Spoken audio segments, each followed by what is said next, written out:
अभी कुछ दिन पहले मैंने आपसे एक वाकया शेयर किया था। तुम बीच में से हट जाओ, इस टाइटल से एक वीडियो था।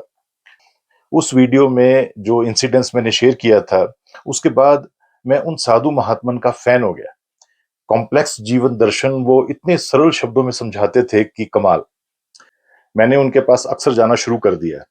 कोई समस्या लेकर नहीं, बस यूं ही उनसे मिलने, वहां कुछ देर बैठकर उनको देखने सुनने। मेरे माइंड में एक बात बैठ गई कि अगर उनके पास मैं 5 मिनट भी बैठ जाऊं तो कुछ नायाब सीखकर ही लौटूंगा। फॉर एग्जाम्पल, एक और किस्सा सुनाता हूं आपको। एक संडे में उनके आश्रम में गया हुआ था। हमेशा की तरह पीछे किनारे बैठा हुआ था। देख सुन रहा था कि कैसे उस कमरे में लोग आकर बाबा जी से अपनी समस्याएं उलझने बता रहे थे और उनका मार्गदर्शन मांग रहे थे। उस दिन मुझे याद है, एक मिडिल एज्ड व्यक्ति आए और अपनी बारी आने पर उन्होंने बाबा जी से अपनी चिंताएं बयान की और फिर बोले कि बाबा जी, बहुत परेशान हूं। सब कुछ होते हुए भी एक एक दिन चिंता में कट रहा है। बहुत दुखी रहता हूं। वो सब सुनकर अपने चिर परिचित खुशनुमा अंदाज में बाबा जी बोले, अब इतना भी झूठ मत बोल मेरे बच्चे। ये सुनकर वो सज्जन एकदम सकपका गए। बोले, मैं बिल्कुल सच बोल रहा हूं बाबा जी, मन बहुत दुखी रहता है आजकल। बाबा मंद मंद मुस्कुराए और आंखें मूंद कर बोले, ऐसा क्यों है बेटा कि तू तो सच बोल रहा है पर मुझे झूठ लग रहा है?" ये सुनकर उस पर्सन को और मेरे समेत वहां बैठे सभी को बेहद हैरानगी हुई। पर मैं एकदम समझ गया कि बाबा वचनों के खेल में कुछ गूढ़ बात करने वाले हैं। मैं उनके अगले शब्दों के इंतजार में चौकन्ना हो गया। कुछ देर मौन रहकर बाबा उस व्यक्ति से बोले, तुम्हें क्या, किसी भी इंसान को वर्तमान में ज्यादा कष्ट दर्द हो ही नहीं सकता। अब ये बात सुनकर वहां बैठे सब और हैरान हो गए। बाबा बोले, मैं ऐसा इसलिए कह रहा हूं क्योंकि तुम जब यहां हो ही नहीं तो तुम्हें कोई दर्द कष्ट कैसे हो सकता है? तुम्हारा सिर्फ शरीर वर्तमान में है। मन मस्तिष्क से तो तुम अधिकांश भविष्य में रहते हो। बाबा बोले, वर्तमान की लगभग सभी समस्याएं तो तुमने निपटा दी हैं।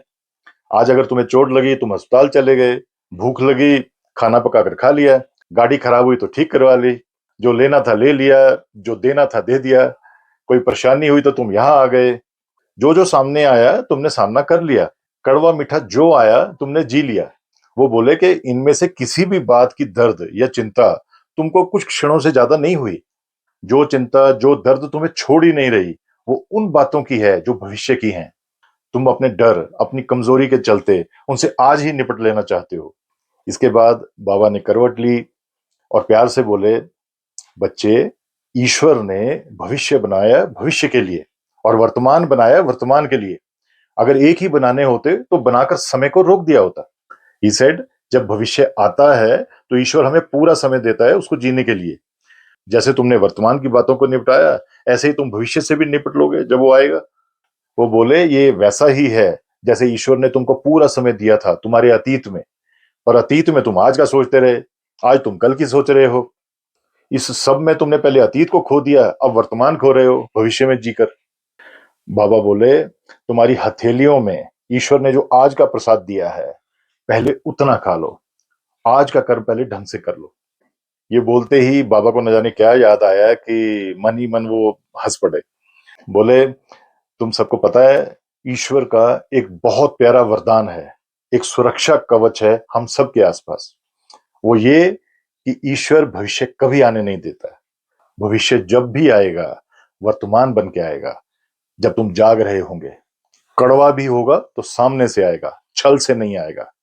तब जैसे तुम अपने आज से निपट कर यहां आए हो, ऐसे ही तुम तब भी निपट लोगे उससे। तुमने अगर आज का वर्तमान ढंग से जी लिया तो तुम भविष्य का वर्तमान भी जी जाओगे। ये सब सुनते सुनते वहां मौजूद सबकी शंकाएं प्रश्न अपने आप गिर गए।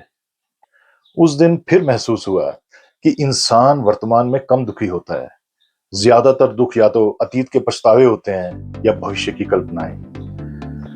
Thank you so much for your time. God bless you.